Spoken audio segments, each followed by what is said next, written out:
Hello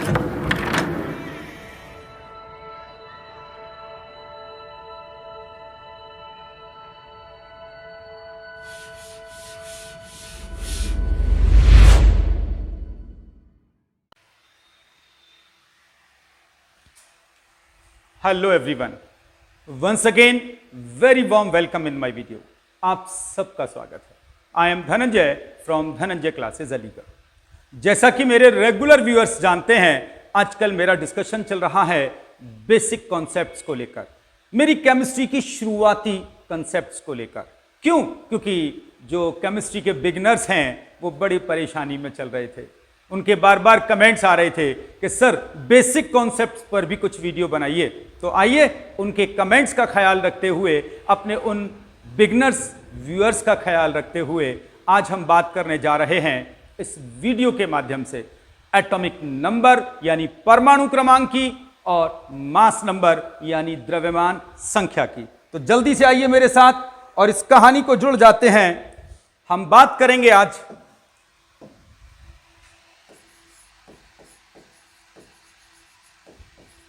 atomic number को लेकर। जो मेरे हिंदी भाषी व्यूअर्स हैं उनके लिए परमाणु क्रमांक या एक और शब्द है इसके लिए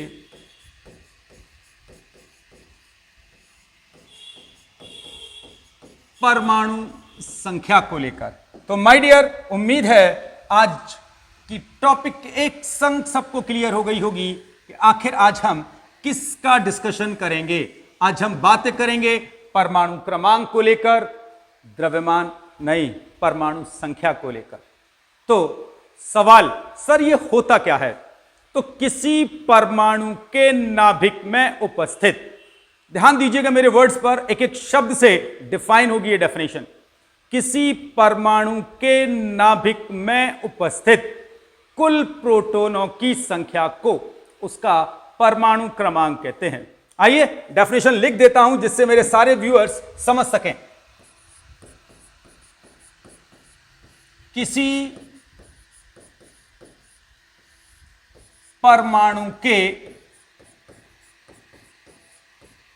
नाभिक में उपस्थित कुल प्रोटॉन की संख्या को उसका परमाणु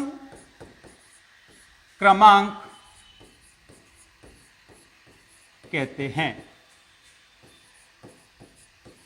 इसे सदैव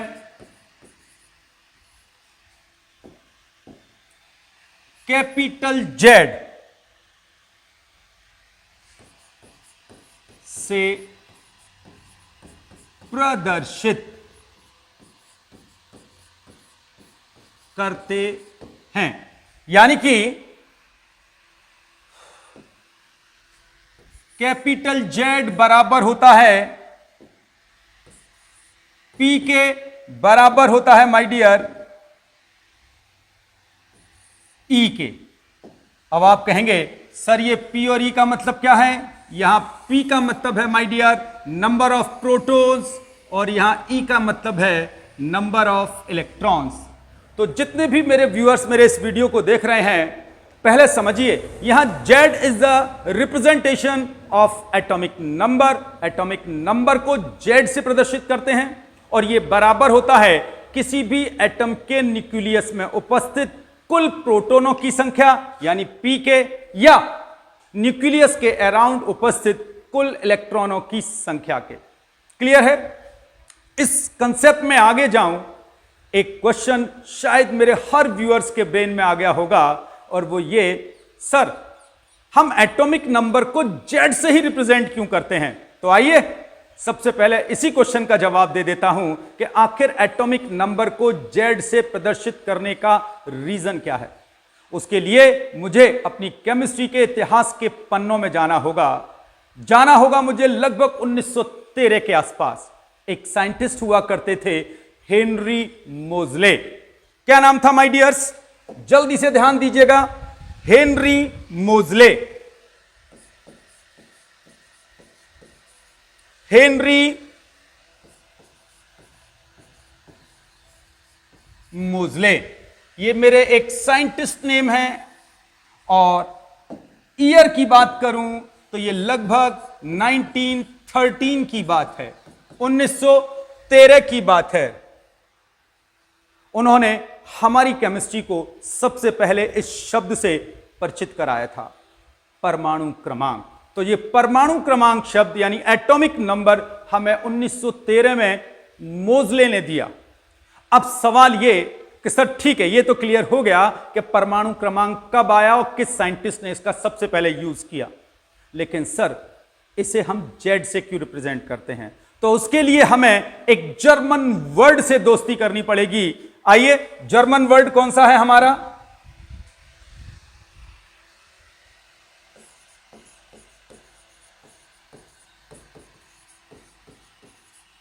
जर्मन वर्ड है, हाईलाइट कर देता हूं,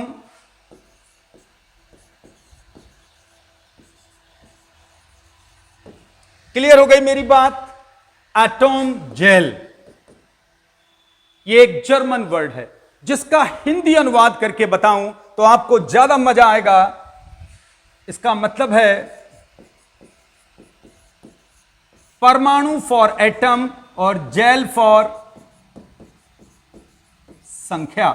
उम्मीद करता हूं आप समझ पा रहे हैं किसके लिए किस शब्द का इस्तेमाल किया गया है। तो यहां एटम माने परमाणु है और जेल माने संख्या है। तो जर्मन लैंग्वेज में जेल शब्द यूज किया जाता है संख्या के लिए, और इसका वर्ड शुरू होता है जेड से, जेड से। तो जेल की स्पेलिंग पर यदि हम ध्यान दें, ZAHL, इसकी जो स्टार्टिंग होती है वो होती है जेड से। और जेल माने मैंने आपको बताया संख्या होती है, इसलिए तो ये जेड शब्द जो हमारी केमिस्ट्री को मिला है, एटॉमिक नंबर का जो प्रेजेंटेशन है, वो एटॉम जो हमारे वैज्ञानिक थे, एटॉम जेल, सॉरी वैज्ञानिक जो थे हमारे जर्मन वर्ड से लेके आए थे, और वो जर्मन वर्ड का नाम था एटॉम जेल, परमाणु संख्या। तो ये परमाणु संख्या कहने का कारण ये जर्मन वर्ड ही है माय डियर। तो आज के बाद आपसे कोई पूछता है कि भाई परमाणु क्रमांक को परमाणु संख्या क्यों कहते हैं, तो आप बताएंगे कि परमाणु क्रमांक शब्द की उत्पत्ति जर्मन वर्ड एटॉम जेल से हुई है, और एटॉम जेल का हिंदी अनुवाद होता है परमाणु संख्या, इसीलिए हमने इसको परमाणु संख्या कहा है। क्लियर हो गया? अब आ जाते हैं, सर ये Z बराबर P बराबर E पर ले चलिए। तो उसके लिए हमें समझना होगा कि जब भी हम किसी परमाणु का डिस्कशन करते हैं, शब्द ध्यान दीजिएगा परमाणु का, और ये परमाणु क्रमांक शब्द के लिए ये जरूरी है माय डियर, बहुत जरूरी शब्द है। किसी परमाणु के लिए, ये जो आप कंसेप्ट पढ़ रहे हैं इस पर विशेष ख्याल रखिएगा। ये कंसेप्ट किसी परमाणु के लिए आती है, यानी Z बराबर P बराबर E। अब आप कहेंगे सर किसी परमाणु के लिए मतलब? यस, परमाणु सदैव इलेक्ट्रिकल न्यूट्रल होता है, यानी कि यह विद्युतीय रूप से उदासीन है। क्यों? क्योंकि किसी भी एटम के न्यूक्लियस में जितने प्रोटॉन होते हैं, सदैव न्यूक्लियस के अराउंड उतने ही इलेक्ट्रॉन होते हैं। यह बात आपको बहुत प्राइमरी क्लासेस में भी बता दी जाती है। तो always the total number of proton and the total number of electrons in atom is equal. That's why Z is equal, P is equal. इसीलिए किसी भी परमाणु के लिए उसका परमाणु क्रमांक बराबर होता है नाभिक में उपस्थित कुल प्रोटॉन के अथवा नाभिक के चारों ओर उपस्थित कुल इलेक्ट्रॉन के। लेकिन यदि किसी परमाणु ने आयन फॉर्मेशन कर दिया, आयन फॉर्मेशन का मतलब या तो उसने इलेक्ट्रॉन डोनेट कर दिया या इलेक्ट्रॉन एक्सेप्ट कर लिया, अर्थात यदि कोई इलेक्ट्रॉन त्यागे या ग्रहण करे तो तय मानिएगा वो परमाणु चार्ज हो जाता है, आवेशित हो जाता है, एंड इट बिकम्स आयन। तो in the formation of ion always number of electrons are not equal to the number of protons. कभी भी इलेक्ट्रॉनों की संख्या प्रोटॉनों की संख्या के बराबर नहीं हो सकती। उम्मीद है आप आयन फॉर्मेशन जानते हैं, और नहीं जानते तो बहुत कम शब्दों में बोल सकता हूं, किसी भी एटम द्वारा इलेक्ट्रॉन को डोनेट करना या इलेक्ट्रॉन को गेन करना, जिसके फलस्वरूप उस पर पॉजिटिव या नेगेटिव चार्ज का आना आयन फॉर्मेशन कहलाता है। और आप जानते होंगे ये आयन दो प्रकार के होते हैं, धन आयन और ऋण आयन। धन आयन में हमेशा एटम इलेक्ट्रॉन डोनेट करता है, और ऋण आयन में एटम हमेशा इलेक्ट्रॉन एक्सेप्ट करता है। क्योंकि इलेक्ट्रॉन डोनेट हो रहे हैं और इलेक्ट्रॉन एक्सेप्ट हो रहे हैं, यानी नंबर ऑफ इलेक्ट्रॉन्स बदल रहे हैं। यही कारण है माय डियर कि किसी परमाणु के लिए तो Z बराबर P बराबर E ठीक है, लेकिन यदि हम किसी आयन की बात करेंगे तो आयन में सिर्फ परमाणु क्रमांक निर्भर करेगा उसके न्यूक्लियस में उपस्थित प्रोटॉन के इलेक्ट्रॉन पर, कभी निर्भर नहीं करेगा in the case of ion. Clear है? तो इस बात को हम लिख सकते हैं, क्या लिख सकते हैं? Here first point, P is equal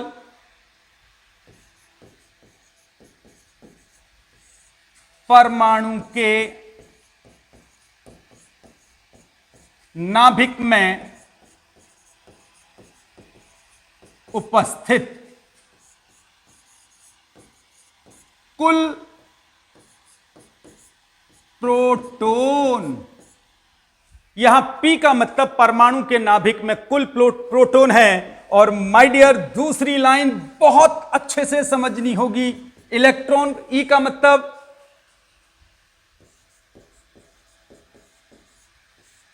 परमाणु के नाभिक के चारों ओर उपस्थित कुल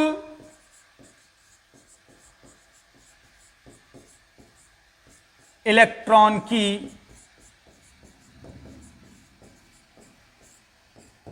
संख्या। उम्मीद है अब आपको Z बराबर P बराबर E का एक्चुअल मीनिंग समझ में आ गया होगा। तो Z क्यों पड़ा सिंबल, वो भी मैंने बता दिया, एटॉम जेल वर्ड से आया हुआ है। हेनरी मोजले फर्स्ट साइंटिस्ट थे जिन्होंने एटॉमिक नंबर वर्ड सबसे पहले इस्तेमाल किया, and the definition is like that. तो ये हमारे यहां परमाणु क्रमांक की है। अब परमाणु क्रमांक के बारे में कुछ स्पेशलिटीज भी हैं, कुछ विशेषताएं भी हैं। आइए एक एक करके सारी स्पेशलिटीज को आपके साथ शेयर करता हूं माय डियर। नोट करने वाली सारी स्पेशलिटीज हैं ये। फर्स्ट, किसी तत्व का परमाणु क्रमांक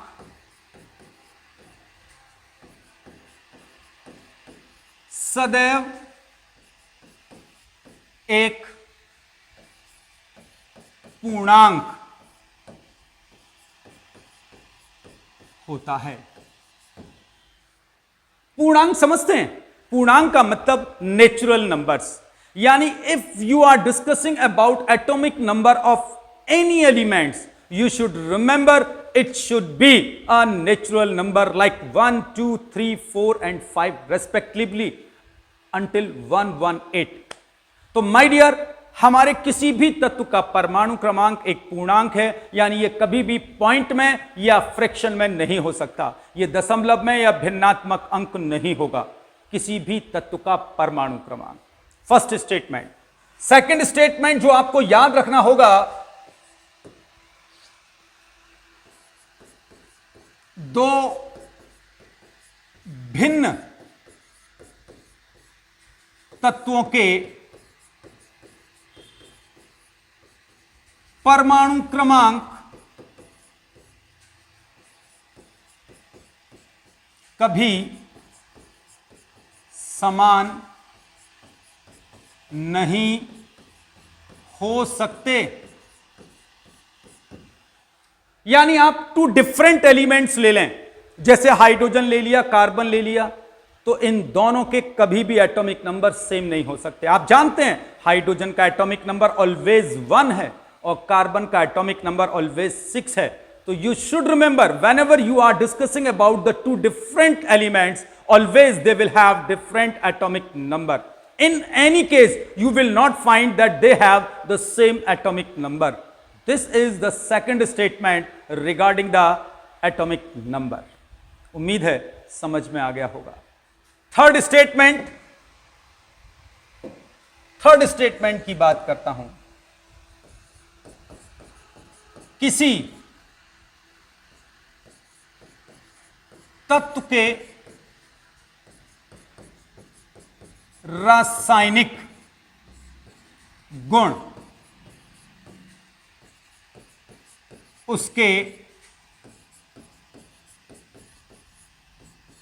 परमाणु क्रमांक पर निर्भर करते हैं. एक और most important statement of atomic number, my dear.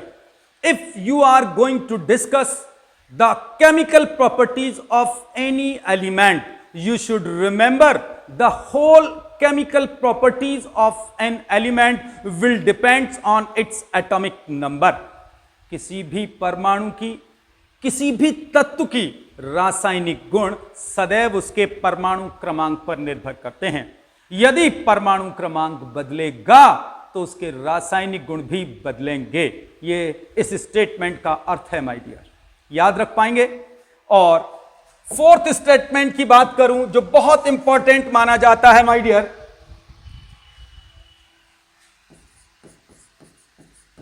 किसी तत्व का परमाणु क्रमांक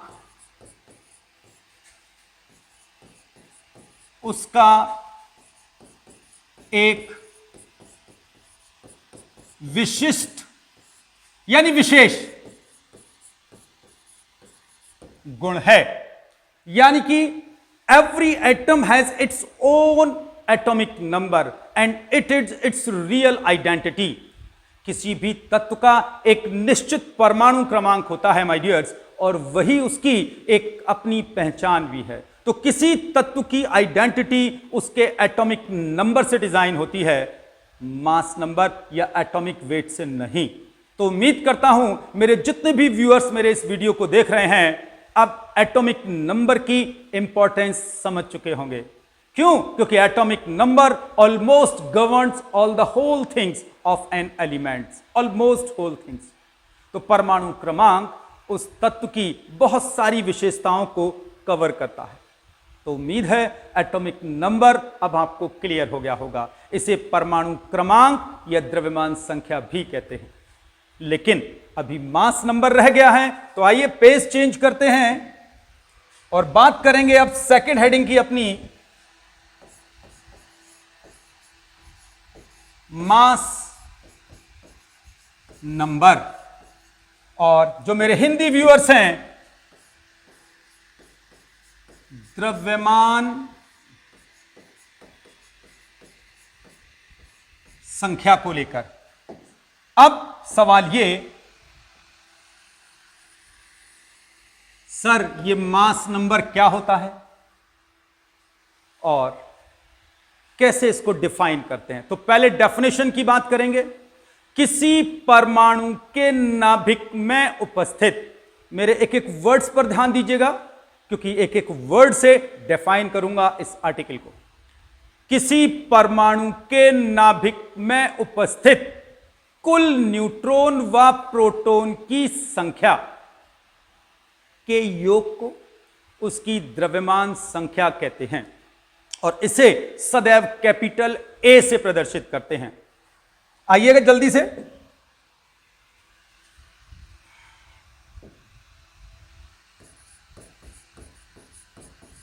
किसी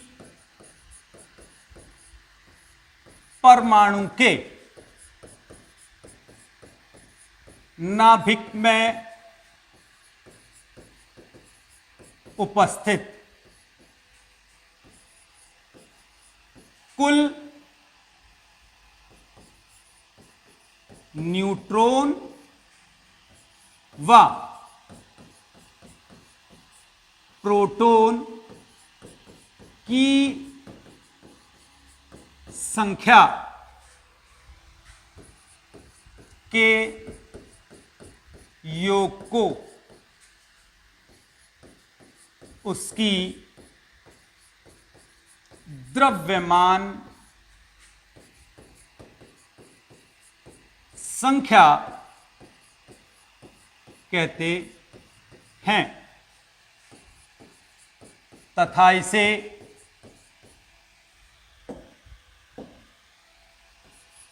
कैपिटल जेड, माफी चाहूंगा माय डियर्स, तथा इसे कैपिटल ए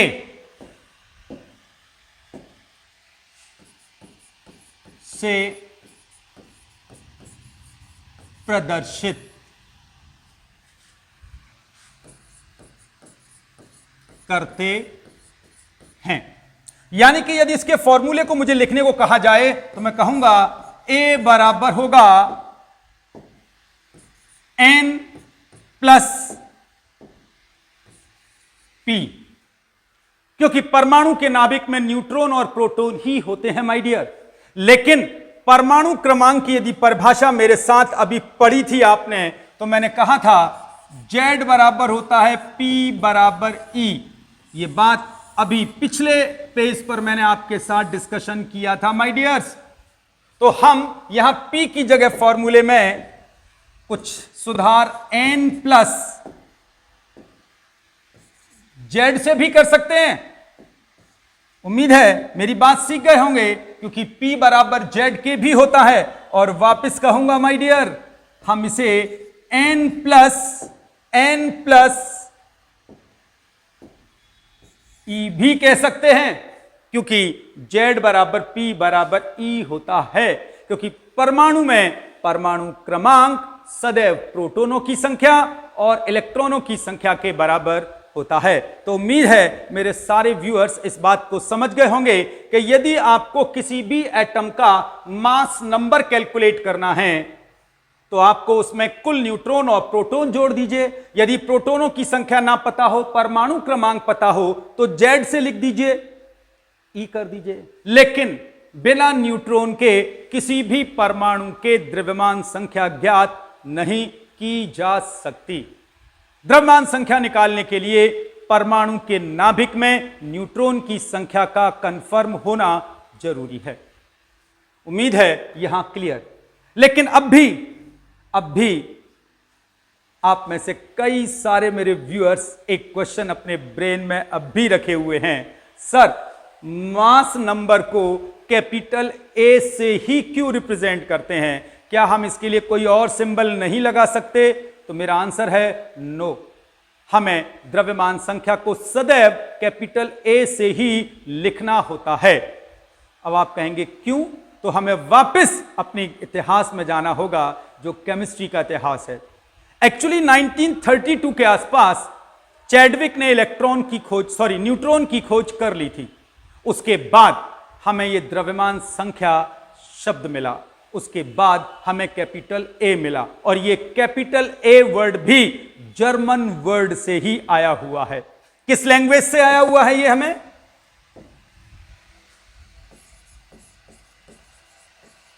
जर्मन वर्ड लिख दीजिए, इसे जर्मन वर्ड से आया हुआ है। अब आप कहेंगे सर ये जर्मन वर्ड कौन है? और ये वर्ड है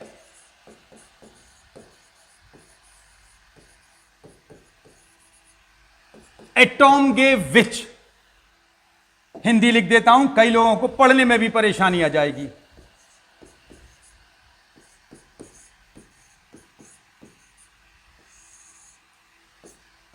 एटॉम गेव विच।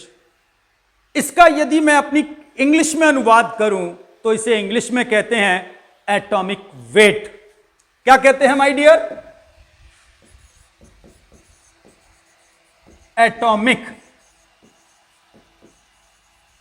वेट। और आप अच्छे से जानते हैं एटॉमिक वेट का मतलब होता है परमाणु भार।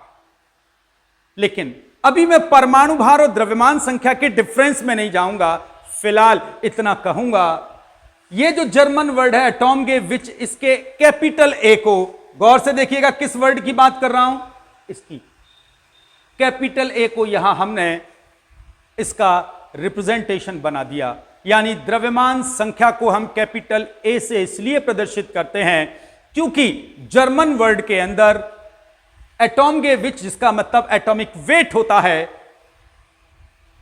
कैपिटल ए से इसकी स्पेलिंग शुरू होती है। इसीलिए माय डियर हमने इसको इस तरीके से लिख दिया।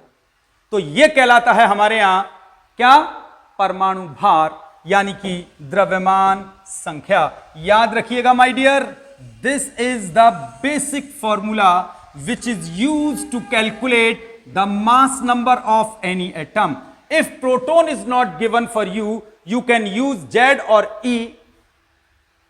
आप जेड और ई का भी इस्तेमाल कर सकते हैं यदि आपके पास प्रोटॉनों की संख्या ना हो तो। क्लियर है माय डियर?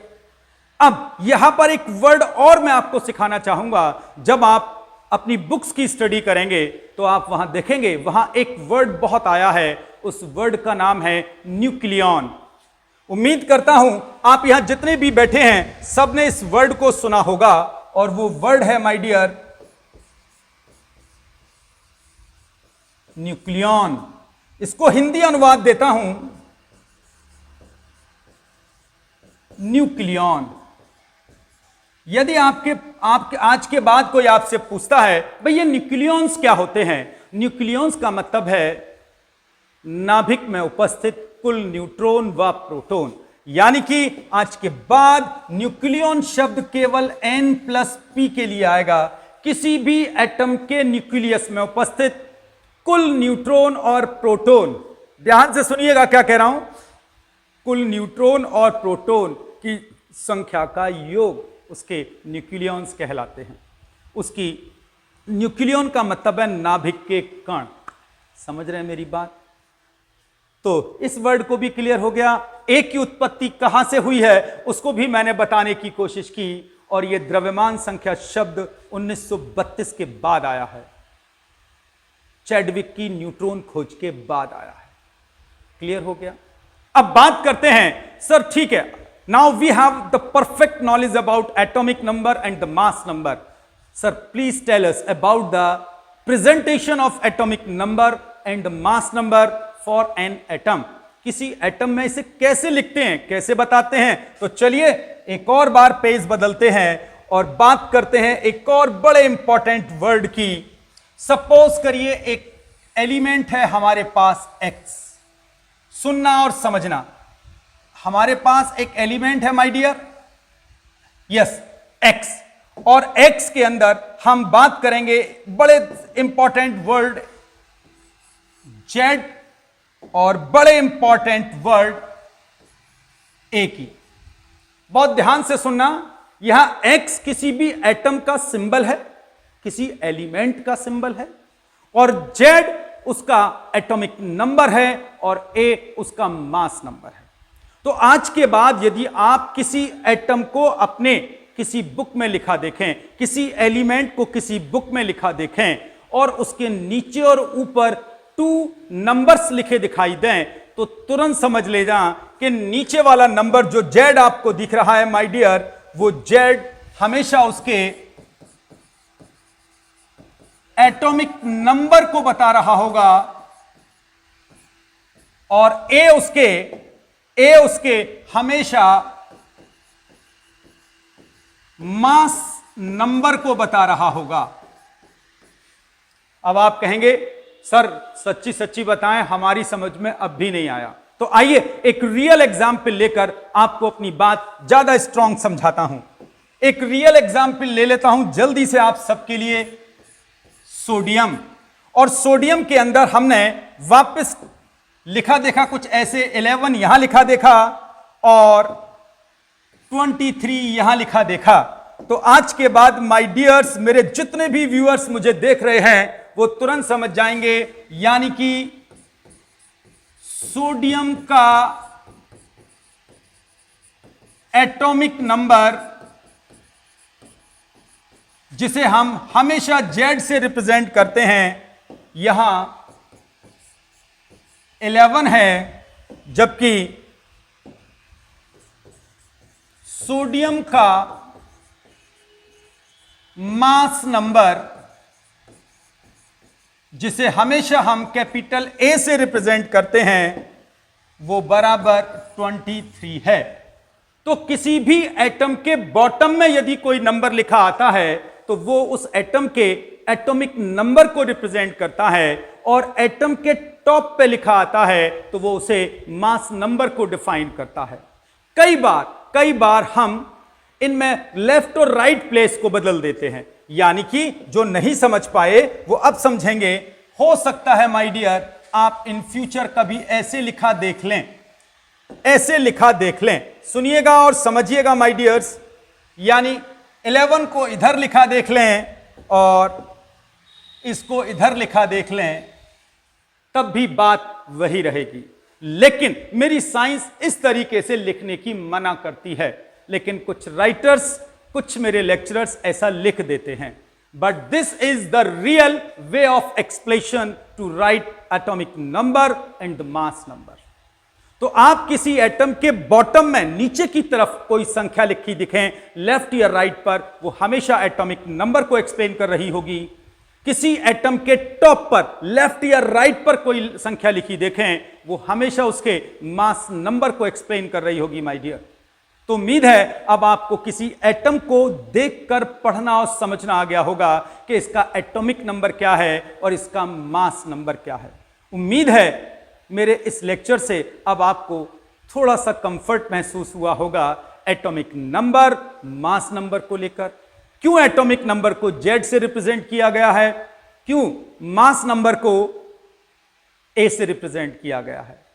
तो फिर भी मैं आप सबसे रिक्वेस्ट करूंगा, मेरे इस वीडियो को देखने के बाद अभी भी कुछ क्वेरीज यदि आपके ब्रेन में रिमेन रही हों तो वापस वीडियो के नीचे कमेंट सेक्शन में कमेंट करके बताइएगा कि मेरी किस शब्दों से, किन बातों से अभी आपकी नाइत्तेफाकी है। तो मैं अगले वीडियो में आपकी उन प्रॉब्लम्स को जरूर दूर करने की कोशिश करूंगा। तो अपनी वाणी को यहीं विराम दूंगा। अगले वीडियो में एक नए आर्टिकल के साथ फिर मिलूंगा आपसे। तब तक के लिए नमस्कार।